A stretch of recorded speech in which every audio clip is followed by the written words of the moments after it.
कहानी नीरू की है। पंजाब की नीरू की शादी दिल्ली के राहुल से होती है। दिल्ली कितना बड़ा शहर है ना, लेकिन आप लोगों का घर तो बहुत छोटा है। हमारे पंजाब में तो ये बड़े बड़े घर होते हैं कि मजा ही आ जाता है। कोई बात नहीं नीरू, मैं भी तुम्हारे लिए बहुत बड़ा मकान बनाऊंगा बहुत जल्दी। नीरू के पिता जहाँ पंजाब के जाने माने व्यापारी थे, वहीं उसका पति राहुल दिल्ली में एक सिंपल नौकरी करता था। माँ, यहाँ तो घी मक्खन इतना महंगा है कि क्या बताऊं। मैं तो तरस ही जाती हूँ घी खाने के लिए। नीरू की माँ को ये सुनकर बहुत दुख होता है। मेरी बेटी को घी नसीब नहीं हो रहा है और ये बहू यहाँ बैठकर घी में शक्कर डाल रही है।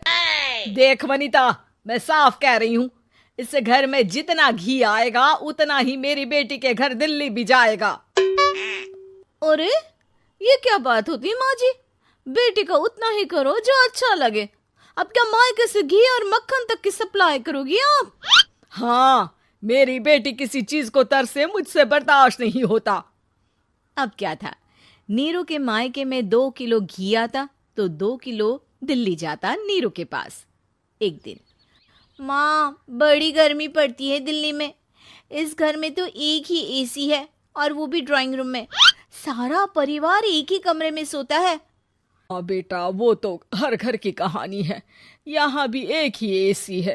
अरे बिल इतना आता है कि क्या बोलूं। तभी वहां राकेश आ जाता है।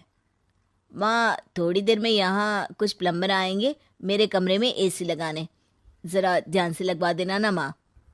ओए, ऐसे कैसे तेरे कमरे में एसी लगेगा? हाँ राकेश, एक बार बात तो कर लेता।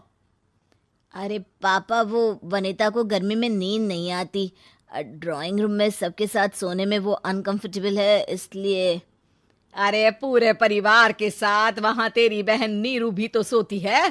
वो नहीं हो रही क्या अनकंफर्टेबल? समझ रहा है ना? अगर एसी लगेगा तो एक दिल्ली में तेरी बहन के कमरे में भी लगेगा, तभी तू लगा सकेगा।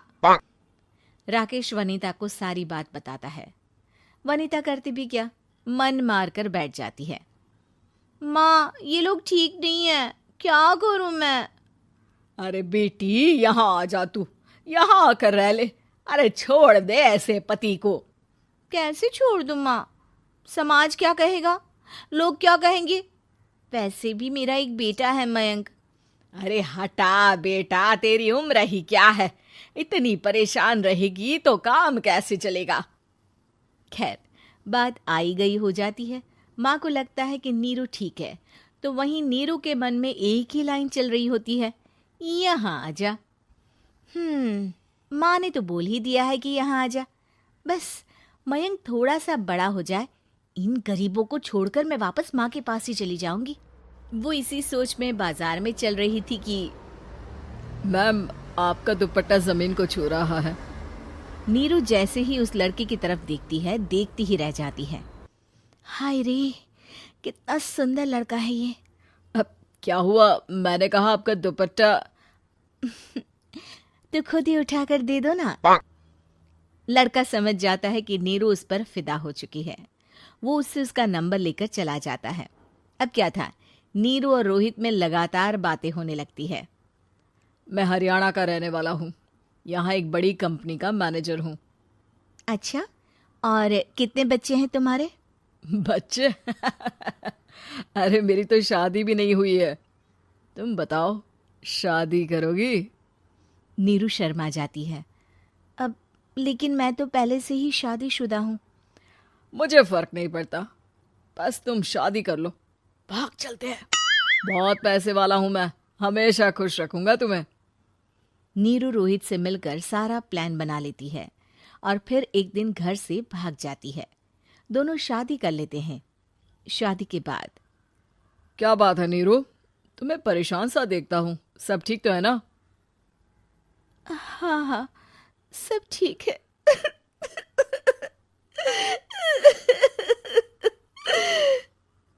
ये कहते कहते ही वो रोने लगती है। अरे क्या हो गया, रो क्यों रही हो? मैंने तुमसे एक बात छुपाई है। और वही बात अब मुझे परेशान कर रही है।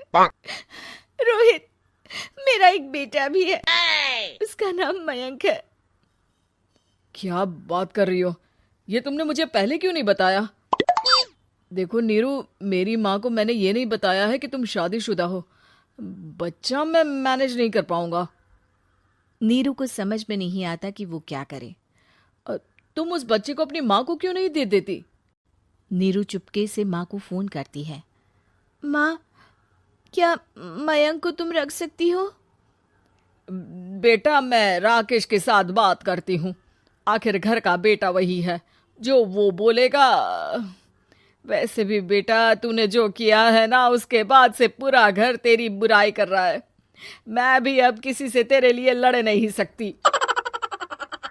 राकेश बेटा, नीरू ने तो जो किया बहुत ही बुरा किया, लेकिन मैं सोच रही थी कि क्यों ना मयंक को हम यहाँ ले आए। तभी वनीता बोल पड़ती है। वाह जी, ऐसे कैसे यहाँ ले आए? यहाँ क्या भंडारा भरा है? और जिस बच्चे की माँ ने नहीं सोचा, उसके लिए हम क्यों सोचे? नीरू को एक बार तो अपने बच्चे के बारे में सोचना चाहिए था ना। अरे लेकिन तेरे पास भी तो लड़का नहीं है ना वनीता। माँ, वनीता ठीक बोल रही है। कल को वो बड़ा होकर इसी घर का हिस्सा मांगेगा तो हम क्या करेंगे? माँ कहती भी तो क्या, वो चुप रह जाती है। वहीं नीरू का पहला पति कहता है। माँ, अगर आज भी वो वापस आ जाए तो मैं उसे माफ कर दूंगा।